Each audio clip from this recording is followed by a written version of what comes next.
Hyssop మొక్క ఏమైనదంట? బలహీనమైనది. ఒకటే దేవుడు ఏమన్నాడు తెలుసా? బలహీనమైన వారిని నేను ఏర్పరచుకొని ఉన్నా. బలవంతులను ఏం చేయడానికంట? సిగ్గుపరచడానికి. అంటే నీ బలహీనతలను చూసి నిన్ను త్రోసేసే దేవుడు కాదు. నీకు ఏదైనా బలహీనతలుండని ఆ దేవాది దేవుడు బలహీనమైన నీ వైపు ఆయన ఈ ఉదయకాలం చూస్తున్నాడు. ఆమేన్. హిసోపు మొక్కను దేవుడు చూసినట్లుగా, హిసోపు మొక్కను దేవుడు వాడుకున్నట్టుగా, హిసోపు కుంచెను దేవుడు వాడినట్లుగా తన రక్తములోనికి అనేక ప్రజలను తీసుకురావడానికి, తన నిబంధన క్రిందకి అనేకులను నడిపించడం కొరకు బలహీనమైన నిన్ను దేవుడు బలవంతునిగా చేసి వాడుకోబోతున్నాడు. బలహీనతలో ఉన్న నీ జీవితాన్ని దేవుడు విడిచిపెట్టాడు.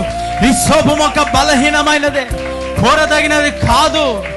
అయినా దేవుడు కోరుకున్న అర్హమైన పాత్రగా నిన్ను చేయబోతున్నాడు.